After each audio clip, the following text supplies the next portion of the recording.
बच्चों अब सारे रिएक्शंस हो चुके हैं एल्डिहाइड्स एंड कीटोन्स के। Coming to the word problems, page number 50 पर है। Question number 1, organic compound with molecular formula C9H10O, it forms 2,4-DNP derivative, meaning it gives 2,4-DNP test। ये पहली इंफॉर्मेशन। टॉलेंस रिएजेंट के साथ भी एक्ट करता है and it undergoes Cannizzaro reaction, and on vigorous oxidation, gives 1,2-benzene dicarboxylic acid।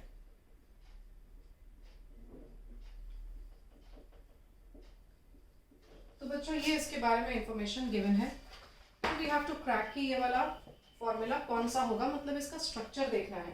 तो उसमें ये सारी बातें कवर होनी चाहिए। पहली इंफॉर्मेशन से पता चलता है कि this must be an aldehyde और अ कीटोन। दूसरी इंफॉर्मेशन से पता चलता है it is definitely an aldehyde. Tollens test is given only by aldehydes, और Tollens test is given by both aliphatic and aromatic aldehydes. तो यस, ये aromatic दिख रहा है, तो इसके ऑक्सीडेशन से जो प्रोडक्ट है वो एरोमेटिक है, और अगर प्रोडक्ट एरोमेटिक है तो रिएक्टेंट में भी एरोमेटिसिटी रही होगी। So this must be an aromatic aldehyde. And finally Cannizzaro reaction ये देता है, मतलब इसके पास अल्फा हाइड्रोजन नहीं है तो ठीक है ना। बेंजीन रिंग पे जब CHO होता है, एल्डिहाइडिक ग्रुप होता है, बेंजीन की रिंग पे तो वो कैनिज़रो नहीं दिखाता है। तो मेरे पास एक स्केलेटन तो क्रैक हो ही गया है, and that's a benzene ring with CHO group. Cannizzaro देता है, इसका मतलब एल्डिहाइडिक ग्रुप है। So there are so many confirmatory test कि वहाँ पे एल्डिहाइडिक ग्रुप तो डेफिनेटली प्रेजेंट है, लेकिन उसके जस्ट सेकेंड पोजीशन पे कार्बन की एक चेन रही होगी। तो जितने रिमेनिंग कार्बन से वहाँ पे सेट कर दो। 9 कार्बन चाहिए तुमको, यहाँ टोटल 6 और 1 7 कार्बन हो गए। और अब अगर मैंने इस तरीके से C2H5 डाल दिया तो you are done with all the carbons and hydrogens. Let's see, 1 2 3 4 5 6 7 8 9 10। So you have 10 hydrogens. अगर मैंने इथाइल ग्रुप डाल दिया तो सब सही है। अगर इसका ऑक्सीडेशन करोगे तो this changes to COOH, no doubt, but vigorous oxidation मतलब अ स्ट्रॉन्ग ऑक्सीडाइजिंग मीडियम लग रहा है, और strong oxidising agent means like KMnO4, K2Cr2O7। और मैंने तुमको ये बताया हुआ है कि स्ट्रॉन्ग ऑक्सीडाइजिंग एजेंट्स के साथ कितना भी बड़ा चेन क्यों ना हो, वो सब खत्म होके सिर्फ एक COOH बचता है। तो जब हम इसका ऑक्सीडेशन करेंगे in the presence of a strong oxidising agent, we will have this as the product। इसका नाम क्वेश्चन में लिखा है benzene 1,2 dicarboxylic acid. This is also called phthalic acid. ये था बच्चों अपना क्वेश्चन नंबर 1। क्वेश्चन नंबर 2 बच्चों ये है डिटेल्स अपने क्वेश्चन नंबर 2 के। इट सेज कार्बन और हाइड्रोजन के परसेंटेजेस इतने हैं, and the remaining is oxygen. तो ऑक्सीजन का रिमेनिंग परसेंटेज हमने निकाल लिया 100 में से माइनस करके, ठीक है। मॉलिक्यूलर वेट दिया हुआ है। सोडियम बाइसल्फाइड टेस्ट पॉजिटिव है, लेकिन टॉलेंस टेस्ट नेगेटिव है। ये वाली टेस्ट प्रूव करती है कि it might be an aldehyde और it may be a ketone, लेकिन कहते हैं टॉलेंस टेस्ट नेगेटिव है, मतलब पक्का वो एल्डिहाइड नहीं है। तो ये दोनों टेस्ट मिला के ये प्रूव हो जाता है कि ये पक्का क्या होना चाहिए, कीटोन होना चाहिए। अब कीटोन तो है, लेकिन कहते हैं आयोडोफॉर्म टेस्ट है, मतलब आयोडोफॉर्म है तो कीटोन ये वाला होना चाहिए, इट्स अ मिथाइल कीटोन। और वैसे भी याद रखो सोडियम बाइसल्फाइड टेस्ट भी तो मिथाइल कीटोन्स ही देते थे, तो मतलब ये मिथाइल कीटोन होना चाहिए because it gives positive iodoform test, ठीक है। अब यहाँ से मुझे क्या करना है, देखना है एम्पेरिकल फॉर्मूला क्या आएगा। एक्चुअली बच्चों ये जरूरी भी नहीं है, because you have been given so much of stuff कि तुम इसी से अंदाजा लगा लोगे कि क्या होना चाहिए तुम्हारा फाइनल कंपाउंड। 86 है, इतना पार्ट तो आ ही गया। अब रिमेनिंग पार्ट तुमको ढूंढना है। रिमेनिंग पार्ट 3 कार्बन का अगर होता है, 3 कार्बन और जोड़ते हो CH2 CH2 CH3, तो तुम्हारा मॉलिक्यूलर वेट 86 आ जाएगा, ठीक। अब कैसे पता कि 3 कार्बन ऐसे ही अरेंज्ड है? हो सकता है ना 3 कार्बन ऐसे अरेंज्ड हो, ये एन प्रोपाइल टाइप है, ये आइसोप्रोपाइल टाइप है, तो वो तुमको और यहाँ से प्रूव हो गया कि ऑक्सीडेशन में तुमको एक एसिड इथेनॉइक मिलता है, एक एसिड प्रोपेनॉइक मिलता है, मतलब पक्का ही अरेंजमेंट ऐसी होगी। तभी तो जब ऑक्सीडेशन हुआ तो यहाँ से क्लीवेज हुआ, वो पॉपऑफ्स रूल याद करो। पॉपऑफ्स रूल में छोटा वाला अल्काइल ग्रुप हमेशा कार्बोनिल से अटैच रहता है, तो जब क्लीवेज करोगे तो ये 2 कार्बन का एसिड यहाँ मिला और ये 3 कार्बन का एसिड यहाँ मिला। अगर बच्चों यहाँ ऐसा आइसोप्रोपाइल ग्रुप होता, अगर ऐसा ग्रुप होता तो इस तरह के क्लीवेज के बाद, इस तरह के क्लीवेज के बाद यहाँ मिलता इथेनोइक एसिड और यहाँ मिलता कीटोन, यहाँ पे डबल बॉन्ड O लगता और ये कीटोन मिलता, बट इट सेज एसिड, और एसिड है इसका मतलब पक्का ये कार्बन कैसा है, सेकेंडरी टाइप नहीं है, आइसो ग्रुप में नहीं है, वो स्ट्रेट चेन है। तो ये तुम अंदाजे लगा सकते हो।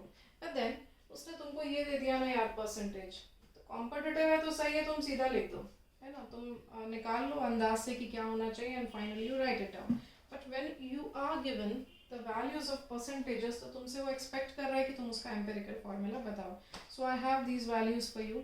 ये परसेंटेजेस दिए, एम्पेरिकल फॉर्मूला निकालने के लिए क्या करते हैं, this divided by 12, this divided by 1 and this divided by 16।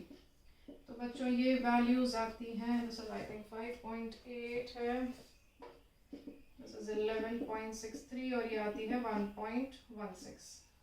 फिर क्या करते हो, divide by the lowest number, ये है लोवेस्ट सबसे स्मॉलेस्ट नंबर, उससे तुम सबको डिवाइड करोगे, ये आता है 5, ये आता है 10, ये आता है 1। तो ये एम्पिरिकल फॉर्मूला आता है C5H10O।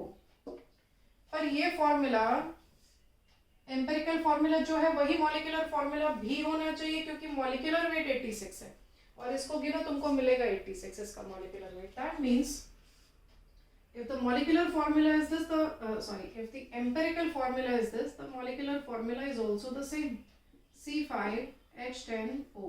ठीक, मतलब you have landed up into 5 carbons। इतना हमने काम कर लिया, तो सबसे पहले तुम empirical formula निकालने का काम कर लेना।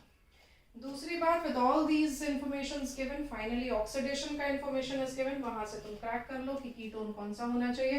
ये सब बातें बतानी पड़ेंगी बच्चों, कि क्योंकि ये सोडियम बाइसल्फाइड टेस्ट पॉजिटिव देता है, it may B an aldehyde और अ कीटोन। ठीक है, मैंने शॉर्ट में लिखा है, तुम कंप्लीट इन्फॉर्मेशन लिखो। आयोडोफॉर्म टेस्ट देता है तो ये मिथाइल ग्रुप होना चाहिए ऐसा वाला। ठीक, और टॉलेंस टेस्ट नेगेटिव देता है, मतलब ये एल्डिहाइड नहीं है। और फिर फाइनली ऑक्सीडेशन प्रोसेस से प्रूव होता है कि ये कीटोन ऐसा होना चाहिए, ताकि इसका ऑक्सीडेशन हो तो यहाँ पे मेजर जो प्रोडक्ट बनेगा अकॉर्डिंग टू पॉपऑफ्स रूल बनेगा, and it should give you ethanoic acid and propanoic acid as the final product. ठीक है, तो ये C2H5 COOH इससे बन गया। अब एक और बात बच्चों, अगर तुम देखते हो कि ये क्वेश्चन 5 मार्क का आया, तो तुमको ना नीचे एक लाइन लगी रहती है, लिखी रहती है कि गिव ऑल द रिएक्शंस। तो मेरे पास इतना टाइम फालतू नहीं, तुम्हारे पास भी अभी नहीं होगा, लेकिन remember if you know all the reactions, तो जब ये 5 मार्क का आएगा तो ये करने के बाद तुम्हें जो टेस्ट पॉजिटिव हैं वो देने पड़ेंगे। मीनिंग तुमको वो कीटोन लिखना पड़ेगा। सोडियम बाइसल्फाइड टेस्ट पॉजिटिव आया ना, तो उसका वो सोडियम बाइसल्फाइड का एडक्ट बनाना पड़ेगा, मेंशन करना पड़ेगा white crystals show the test. Iodoform test इसका तुमको लिखना पड़ेगा। ठीक है, मतलब यहाँ पे तुमको बनाना पड़ेगा CI3 ये पूरा, फिर जब हाइड्रोलिसिस करोगे तो यहाँ CHI3 बन जाएगा, मतलब iodoform, and remaining CH3 CH2 CH2 COONA, वो पूरा रिएक्शन तुमको देना पड़ेगा। तो जो जो टेस्ट पॉजिटिव दिखाई दे रहे हैं बच्चों, वो सारे टेस्ट तुमको मेंशन करने पड़ते हैं in the form of reactions. I hope I am very clear, ये तुमको एग्जाम में करना पड़ेगा। अभी तो तुम सिर्फ लिख लो कि क्या क्या इन्फॉर्मेशन है, शॉर्ट में you can just mention, then finally you will have to give all the reactions also. Question number 3, C4H10O, ये अपना फॉर्मूला है बच्चों। कहते हैं फॉर्मूला को नाम दे दिया A and this is optically active. तो इसके बारे में एक इन्फॉर्मेशन है, ये ऑप्टिकली एक्टिव है। इसका माइल्ड ऑक्सीडेशन किया तो C4H8O बना, carbon number same. Strong oxidising agent के साथ ट्रीट किया, विगरस ऑक्सीडेशन किया, मतलब पक्का यहाँ पे हीट भी लग रही होगी। तो देखो कार्बन नंबर कम हो गया है ना, कुछ तुमको यहाँ से क्लूज मिल रहे हैं, I teach you how to go about with these clues. तो यहाँ पे कार्बन नंबर कम हुआ। फिर इसके बारे में कहते हैं कि इट गिव्स आयोडोफॉर्म टेस्ट, बराबर। I2NaOH के साथ दो चीजें मिल रही हैं, एक पक्का आयोडोफॉर्म रहा होगा, तो वो आयोडोफॉर्म टेस्ट पॉजिटिव दे रहा है, मैं इसकी बात कर रही हूँ। अब C4H8 को लो अगर, और वो आयोडोफॉर्म टेस्ट दे रहा है, तो अमंग एल्डिहाइड्स तो आयोडोफॉर्म टेस्ट कौन देता है? Among aldehydes only ethanol gives iodoform test. Among ketones all methyl ketones will give iodoform test. पर मैं कैसे जानूं ये कीटोन है? अरे बच्चों, ये 4 कार्बन के कीटोन का ही तो फॉर्मूला है। तुम 4 कार्बन का कीटोन लिख के देखो, 3 हाइड्रोजन, 4 5 6 7 8 हाइड्रोजन दिख रहा है, मतलब ये फॉर्मूला एल्डिहाइड कीटोन का ही होना चाहिए। एल्डिहाइड या कीटोन का तुम फॉर्मूला थोड़ा सा जनरेट करके देख लिया करो ना, है ना, थोड़ा स्केलेटन बना के चेक कर लिया करो। अब अगर ये फॉर्मूला एल्डिहाइड या कीटोन का ही है तो एल्डिहाइड ऑप्शन रूल आउट हो गया, क्योंकि among aldehydes only ethanol gives the iodoform test, मतलब ये पक्का कीटोन है। और कीटोन में भी हमने अभी देख लिया कि ये मिथाइल कीटोन है। तो पहली इंफॉर्मेशन के मतलब इसके अनुसार whatever we have done now कि C4H8O is a molecular formula for carbonyl compound, aldehyde और कीटोन। फिर दूसरी बात, it gives iodoform means it gives iodoform test, it means that it's a methyl ketone। और बच्चों 4 carbon का methyl ketone, इसके अलावा और क्या हो सकता है? इसके अलावा और कुछ नहीं हो सकता है ना। तुमने ये मिथाइल ग्रुप के साथ कीटोन लगा दिया तो अब 2 कार्बन ऐसे ही अरेंज हो सकते हैं, there is no other way out. और तुमने इसको जब लिया होगा और ऑक्सीडाइज किया होगा इनटू कीटोन, तो पक्का ये रहा होगा अल्कोहल, क्योंकि अल्कोहल के ऑक्सीडेशन से ही हमको एल्डिहाइड्स और कीटोन्स मिलते हैं। लेकिन हमको कीटोन मिलता है 2 डिग्री अल्कोहल से। तो यहाँ से एक बात कंफर्म हो गई बच्चों कि ये अपना 2 डिग्री अल्कोहल रहा होगा, ठीक है। So you can just make a 2 degree alcohol out of it. Carbon का स्केलेटन तुम सेम रखना, बस तुम कार्बन पे हाइड्रोजन लगाओ और तुम ऑक्सीजन पर हाइड्रोजन लगाओ, ठीक है। तो दोनों तरफ अगर हाइड्रोजन लग जाते हैं बच्चों तो you get a 2 degree alcohol. तो ये जो मैंने अभी स्ट्रक्चर बनाया बच्चों, ये बी का है, ठीक है। इसके आयोडोफॉर्म टेस्ट के बारे में पहले लिख लेते हैं। जब इसका I2NaOH के साथ रिएक्शन होगा, I am just writing down the final forms, ये भी तुमको लिखने पड़ते हैं। ये ब्रेक होता है into CHI3 and the remaining formula CH3 CH2 COONA होना चाहिए, लेकिन कहते हैं एसिडिफाई कर दिया, बाद में एसिडिक कर दिया तो COOH में कन्वर्ट हो जाएगा, ठीक है। So once you have acidified it, it gives you CH3 CH2 COOH। तो ये अपना C और D हो जाएगा, ठीक है। उसमें क्या C और, अच्छा ये C है, इसका मतलब ये C होना चाहिए और ये D होना चाहिए, ठीक। अब आते हैं हम इधर इधर, ठीक। What is A?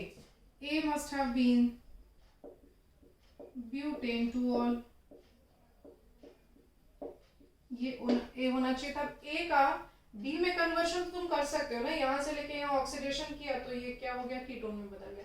लेकिन अब स्ट्रॉन्ग ऑक्सीडेशन से क्या होता है, अगर तुमने इसका स्ट्रॉन्ग ऑक्सीडेशन किया तो पहले तो वो ऑक्सीडाइज होगा इनटू कीटोन, और फिर फाइनली वो ऑक्सीडाइज किस में हो जाएगा उसको देख लेते हैं, ठीक है। So once this undergoes oxidation, तो पहले तो ये बनाएगा बच्चों कीटोन, लेकिन फिर स्ट्रॉन्ग ऑक्सीडेशन लिखा है, मतलब पक्का हीट कर रहे होंगे हम यहाँ पर, ठीक है, with a strong oxidising agent. You know according to Popoff's rule ये इस तरह से ब्रेक डाउन करता है। Smaller alkyl always remains with the carbon, ऐसा हो सकता है, ठीक है। तो हम यहाँ 2 कार्बन का और 2 कार्बन का मतलब इथेनोइक एसिड जनरेट कर सकते हैं। लेकिन यहाँ लिखा है C3H6O2, इसका मतलब ये है बच्चों, ये दूसरा क्लीवेज के बारे में भी बात कर रहा होगा। The second cleavage might also become important here, और सेकेंड क्लीवेज से जो तुमको मिलने वाला है बच्चों, दैट कैन बी 3 कार्बन का एसिड। ये पहला क्लीवेज हुआ जिससे तुम 2 एसिड्स को फॉर्म कर रहे हो, ठीक है। और one more cleavage is possible, जहां पे क्लीवेज इधर से होता है तो ये 3 कार्बन का एसिड तुम जनरेट कर सकते हो। और ये जो सिंगल कार्बन है, this breaks into CO2 and H2। ठीक है, तो ये था अपना पूरा format. These were all A B C and D, मैंने सब लिखा। I think this is yes, A है, बी है, सी है और डी। ठीक,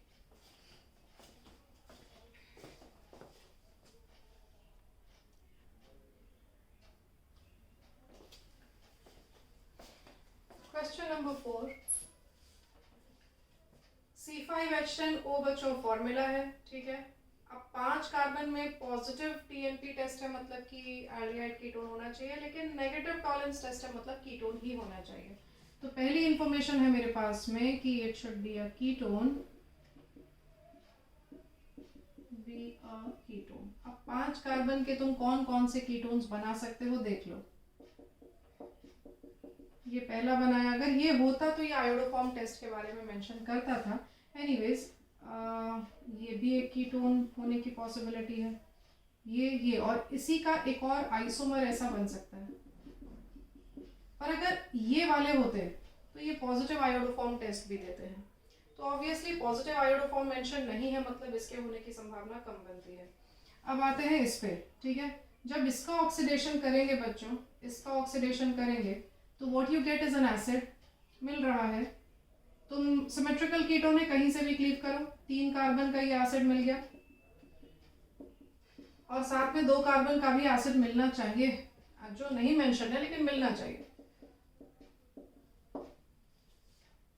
तुम यहां हो तो भी तुमको 3 कार्बन का एसिड मिल सकता है ना, अकॉर्डिंग टू पॉपऑफ्स रूल। ऐसा क्लीवेज मेजर क्लीवेज बनता है, माइनर भी बनेगा, लेकिन मेजर क्लीवेज ऐसा बनता है तो तुम 3 कार्बन के एसिड को फिर से जनरेट कर सकते हो। मतलब ये फॉर्मूला मैंने रूल आउट किया जस्ट विद द फैक्ट कि बच्चों यहाँ पर ये आयोडोफॉर्म टेस्ट को मेंशन नहीं किया उसने, तो इसीलिए मैंने ये पॉसिबिलिटीज को रूल आउट किया और इसको लिया।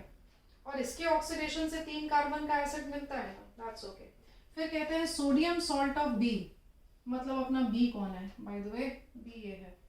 इसका जो सोडियम सॉल्ट है ये अपने को सी देता है by Kolbe's electrolysis. Let me carry out Kolbe's electrolysis of B. ये तुम्हारा 11th का रिएक्शन था। तुमको पहले लेना पड़ेगा सोडियम का सॉल्ट, ये मैंने लिया बी का sodium salt, this is sodium propanoate. Kolbe's electrolysis में Na+ निकलता है और ये पूरा माइनस के फॉर्म में निकलता है। ठीक, फिर एक कैथोड पे गया, एक एनोड पे गया। आई एम नॉट इंटरेस्टेड कि मैं पूरा तुमको कोलबेज पढ़ा। Na+ और ये पूरा माइनस जनरेट होने के बाद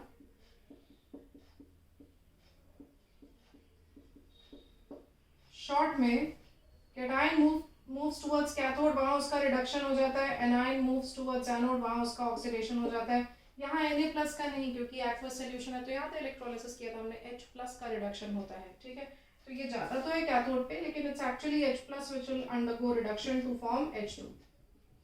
और यहाँ पर क्या होगा, ध्यान दो, नेगेटिव चार्ज रिलीज करेगा, ये रिड्यूस होगा, मतलब इलेक्ट्रॉन गेन है, यहाँ इलेक्ट्रॉन लॉस है, तो ये अपना एक इलेक्ट्रॉन लूज करेगा, CO2 भी लूज करेगा, और जो SI यूनिट है, R यूनिट है, वो 2 बार जुड़ जाता है। कोलबेज में जाना पढ़ना 11th स्टैंडर्ड में। ठीक है, तो with this what you have is loss of electron, fine, CO2 is also okay, plus SI unit मिलता है, CH3 CH2 का फ्री रेडिकल मिलता है। बच्चों एक्चुअली कैसा, ये 2 इलेक्ट्रॉन है, एक इलेक्ट्रॉन निकल गया। ठीक है, फिर यहाँ से जब क्लीव हुआ तो कार्बन का एक ऑड इलेक्ट्रॉन और यहाँ जो ऑड इलेक्ट्रॉन है ये मिलके CO2 बना के उड़ गए। इट इज लाइक दिस ना, COO माइनस था। ठीक, तो यहाँ का एक इलेक्ट्रॉन निकल गया, एक इलेक्ट्रॉन और ये इलेक्ट्रॉन मिलके बॉन्ड बना के CO2 बना के उड़ गए, तो इसका इलेक्ट्रॉन बचा, वो फ्री रेडिकल के फॉर्म में दिखाई दे रहा है। और ऐसे 2 यूनिट्स फाइनली कंबाइन करेंगे and what you get is N butane. तो ये हाइड्रोकार्बन हमको मिलता है, and this hydrocarbon should be कहाँ गया, C। तो C इज N-ब्यूटेन। रीड करोगे बच्चों क्वेश्चन नंबर 5 को जब तक।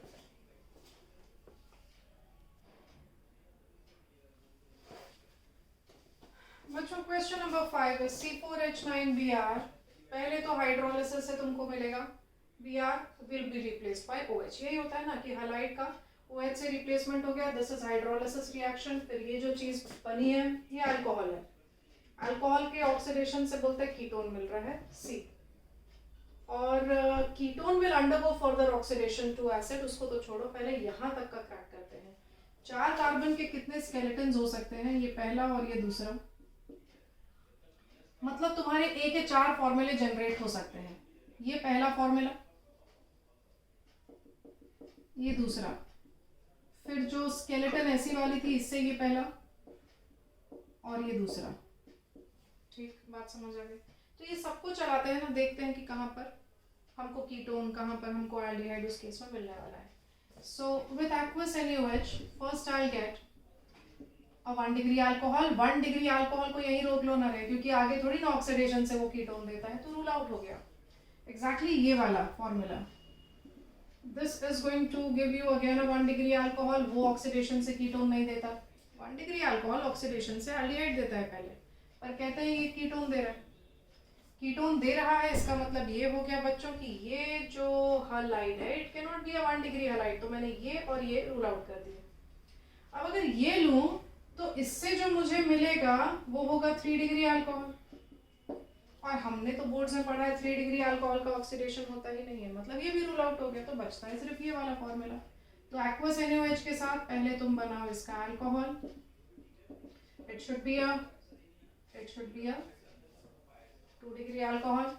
इसके ऑक्सीडेशन से देखो मिला कीटोन, यहाँ से H निकालो, यहाँ से H निकालो, you get a ketone. And then finally ketone का जब तुम ऑक्सीडेशन करो तो मेजर क्लीवेज होगा यहाँ से, and what you get is ethanoic acid.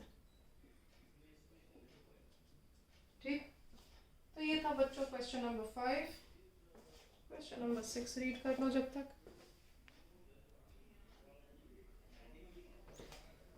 बच्चों क्वेश्चन नंबर 6 मैंने लिख दिया है। A is a ketone, it gives iodoform test. इसके रिडक्शन से B मिलता है, B का सल्फ्यूरिक एसिड और हीटिंग करते हैं तो C मिलता है। ओजोनोलिसिस लिखा है उसके बाद, मतलब C एल्कीन रहा होगा, एल्कीन का ही तो ओजोनोलिसिस होता है। तो लिखते चले जाओ, जो जो समझ में आता है वो लिख लो। ओजोनोलिसिस होता है एल्कीन का, और कहते हैं कि जो D बनेगा ओजोनोलिसिस के बाद इट्स अ मोनो ओजोनॉइड। वो जो झोपड़ी नहीं बनाते थे अपन, हट बनाते थे, है ना, तो वो बनने वाला है। लेकिन वो मोनो ओजोनॉइड का मतलब एक ही जगह ओजोनॉइड हट बन रहा है, मतलब एक ही डबल बॉन्ड रहा होगा ना। तो ये एल्कीन में there is only 1 double bond, ऐसे मल्टीपल जगह पे डबल बॉन्ड्स नहीं है। ठीक, और फिर फाइनली वो देता है एल्डिहाइड। तो मुझे तो कुछ नहीं पता, फॉर्मूला भी नहीं पता, कितने कार्बन है वो भी नहीं पता, कोई टेंशन नहीं। कीटोन आयोडोफॉर्म टेस्ट देता है, मतलब उसके पास CH3 C double bond 2 group तो है। यहाँ क्या है वो क्रैक करना है, isn't it? यहाँ क्या है वो क्रैक करना है। अब रिडक्शन तो हमने कितने प्रकार के किए थे? 6 प्रकार के, 3 एक जैसे, 3 एक जैसे। पहले 3 H2PT, lithium aluminium hydride, sodium borohydride. उससे तुमको रिडक्शन एल्डिहाइड कीटोन का किस में कर देते हो तुम? अल्कोहल में कर देते हो। फिर दूसरे 3 प्रकार के और रिडक्शंस थे, क्लेमेंसन्स, वुल्फ-किर्शनर, रेड फॉस्फोरस HR। उसमें तुम सीधा एल्केन बना लेते हो। अरे तुम एल्केन बनाओगे तो एल्केन थोड़ी H2SO4 के साथ एल्कीन देता है, तो पक्का ये रिडक्शन कौन सा है? माइल्ड वाला रिडक्शन है। ठीक है, तो रिड्यूसिंग एजेंट यहाँ क्या क्या यूज किए जा सकते होंगे? H2PT और लिथियम एल्यूमिनियम हाइड्राइड और सोडियम बोरोहाइड्राइड। इन तीनों से ketone gets reduced to this 2 degree alcohol. तो ये है तुम्हारा B। अरे अभी R क्रैक नहीं हुआ है, अभी वो AB ही कहलाएगा। R क्रैक हो जाए तो उसको नाम मिल जाएगा। फिर उसके बाद बच्चों इट सेज इसको H2SO4 हीट करेंगे तब जाके ये OH निकलेगा, तो साथ में H भी निकलेगा। अब यहाँ इंपॉर्टेंट है कि मैं समझूं कि ओवरऑल यहाँ डबल बॉन्ड किधर आने वाला है। ठीक है, इस तरफ आने वाला है कि उस तरफ आने वाला है। तो अब एक काम करते हैं बच्चों, अब एक काम करते हैं, हो सकता है ये जो R है ये एक ही कार्बन हो सकता है, आई डोंट नो, और हो सकता है एक से ज्यादा हो।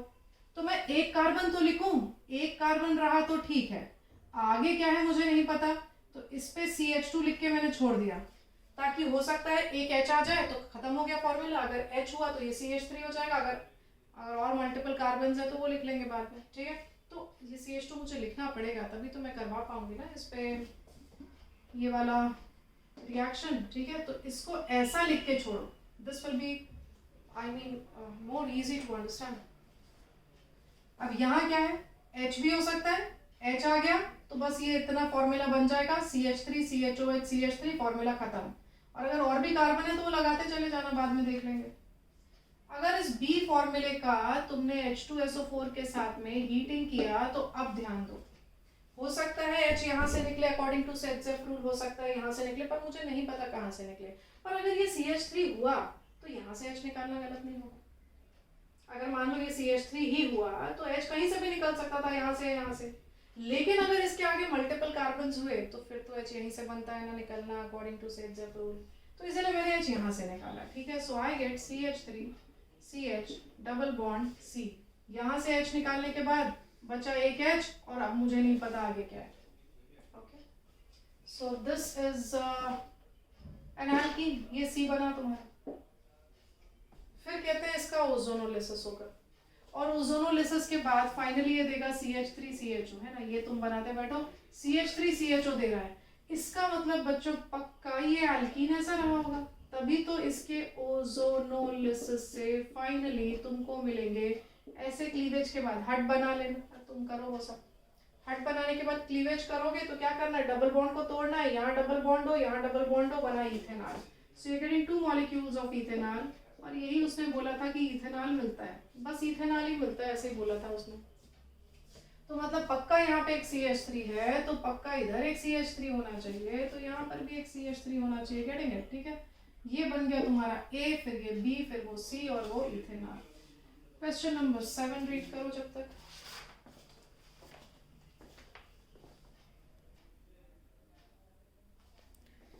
क्वेश्चन नंबर 7 देखो बच्चों, कार्बन भी 16, हाइड्रोजन भी 16, बड़ी मुसीबत है, ऐसा होता नहीं है जनरली। इतने अगर कम हाइड्रोजन हो तो समझ जाओ कुछ गड़बड़ है, बेंजीन की रिंग के बारे में सोचना शुरू करना पड़ेगा। एनीवेज, यहाँ कुछ इन्फॉर्मेशन नहीं है, वहां तो है। कहते हैं ये फॉर्मूला आयोडोफॉर्म टेस्ट देता है, और जो आयोडोफॉर्म टेस्ट दे उसके पास में CH3CO ग्रुप लगा हुआ होना चाहिए। मतलब ये फॉर्मूले के पास में, I am talking about B, this B has CH3CO group attached. तो मतलब इस पार्ट से तो उसने क्या बना लिया, आयोडोफॉर्म बना लिया, CHI3 बना लिया। लेकिन जो वो वाला पार्ट है उससे उसने बनाया होगा ये group, benzene ring COONA, meaning definitely this must have been a benzene ring. समझते हैं? फॉर्मूला सेटिस्फाइड है क्या? 6 7 8, एक ऑक्सीजन, 1 2 3 4 5 6 7 8, सही है। तो ये हो गया अपना B, इजी टू क्रैक था। आयोडोफॉर्म टेस्ट के बाद ये बनाएगा CHI3 वाला फ्रैगमेंट, ये बनाएगा अपना सोडियम बेंजोएट, ठीक है। अब B, ये कौन सा रिएक्शन है, वुल्फ किश्नर है, right. So B is giving you Wolff Kishner reduction से ये C डबल बॉन्ड हो किस में बदल जाता है, CH2 में। ये पूरा एल्केन तक का रिडक्शन होता है तो तुमको मिलेगा hydrocarbon which is benzene ring पे CH2 CH3, meaning this is ethyl benzene. Let's also make carbon hydrogen counting so that we are satisfied कि सही चल रहा है सब। कार्बन 8 है वो तो दिख रहा है, हाइड्रोजन को देख लो, 3 4 5, ये 5 हो गए, और 1 2 3 4 5, यहाँ तो हाइड्रोजन है नहीं ना, सो H10, this is hydrocarbon C, ethyl benzene. तो अपने पास B आ गया, अपने पास C आ गया। कहते हैं A निकालना पड़ेगा, और A के ओजोनोलिसिस के बाद एक ही प्रोडक्ट मिलता है, तो अब समझ जाओ ये अपना प्रोडक्ट B है, और जस्ट इसका डबल द फॉर्मूला दिख रहा है A, राइट। तो A को क्रैक करना बड़ा आसान हो गया। ये फॉर्मूला 2 लिखो, इसके कार्बोनिल ग्रुप आमने सामने रखो और उन दोनों को जोड़ दो, meaning it should appear like this, benzene ring with this carbon, this clear, और इस पे एक CH3 लगा हुआ है। फिर मैंने लिखा कार्बन पे CH3 और ये बेंजीन की रिंग, और इस पे था ना डबल बॉन्ड हो एंड डबल बॉन्ड हो, उनको काट के इनके बीच में डबल बॉन्ड कर दो, this becomes your structure for A। ये C16 है, देख लोगे 6 12 13 14 15 16, हाइड्रोजन की गिनती कर लोगे बच्चों ऑब्वियसली। यहाँ पे 1 2 3 4 5 6 7 8, तो 8 तो नहीं 16, meaning 16 hydrogen are there, okay. ये A आ गया। और A के बारे में ना और कुछ पूछा है, कहते हैं कि A के आइसोमेरिक स्ट्रक्चर्स निकालो। इसका आइसोमर यहाँ डबल बॉन्ड करके नहीं आएगा, ना तो यहाँ डबल बॉन्ड करके आएगा। आइसोमर वो सिस ट्रांस के बारे में पूछा है, this can have a cis trans configuration, cis trans isomerism. तो अगर तुम दोनों CH3 को सेम साइड लिखते हो तो ये जैसे मैंने सिस बनाया, अब एक ट्रांस बना लेते हैं। कार्बन कार्बन डबल बॉन्ड के across CH3 and CH3 on diagonally opposite side, फिर बेंजीन की रिंग और बेंजीन की रिंग, इस तरह से this becomes trans structure. Next question read करो बच्चों।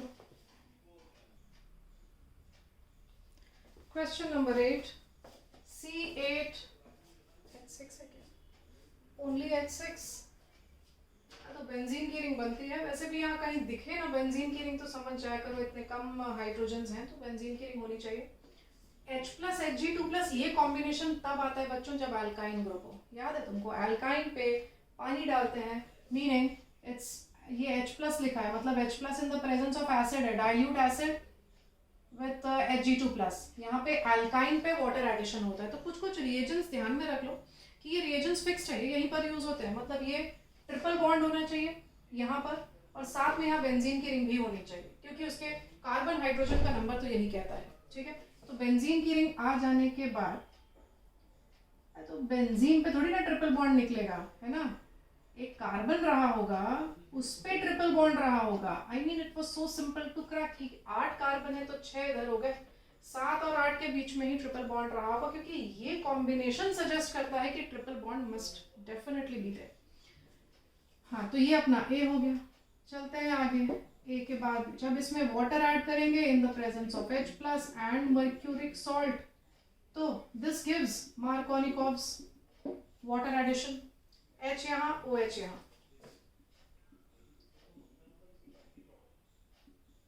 इसको कहते हैं enol, but then enol is unstable, you know that। और ये करता है क्या? कीटोइनॉल टॉटोमेरिज्म, अपना हाइड्रोजन इधर डालेगा और करेगा tautomerise, forming a ketone. Obviously this ketone gives iodoform test, दिखाई दे रहा है उस कीटोन में आयोडोफॉर्म टेस्ट का बनता है यहाँ पे I2NaOH का रिएक्शन गिविंग CHI3। वो तो लिखा ही हुआ है, वो D है, उसने लिखा है CHI3, डायरेक्ट नहीं लिखा है लेकिन लिखा है D is a yellow compound form, तो समझ जाओ D is CHI3, it's a yellow compound. और जो C है वो होगा बच्चों अपना सोडियम बेंजोएट, सोडियम बेंजोएट, ये हो गया C। तो फिर से देख लो, ये अपना A हो गया, फिर B अपना ये है फाइनली कीटोइनॉल टॉटोमेरिज्म के बाद, फिर आयोडोफॉर्म टेस्ट के बाद C मिला और साथ में D मिला। और कहते हैं कि कोई एसिड क्लोराइड के साथ कीटो बेंजीन रिएक्ट किया तो B मिलता है। मतलब इसको मिलने का एक और तरीका है, इसके फॉर्मेशन का एक तरीका है benzene ring reacting with something, with N acid chloride. कौन सा एसिड क्लोराइड लेंगे? CH3COCl ही तो लेंगे इन द प्रेजेंस ऑफ AlCl3, है ना? तो AlCl3 ने Cl माइनस निकाल दिया, COCH3 बेंजीन के रिंग पे आ गया। This is Friedel crafts acylation, क्योंकि यहाँ CH3 लिया है R की जगह तो it is also called acetylation. और ये जो मिला B, दिस इज एसिटोफिनोल। ठीक, तो ये हो गया अपना question number 8 complete. I am left with so many more, करेंगे नेक्स्ट वीडियो में बच्चों।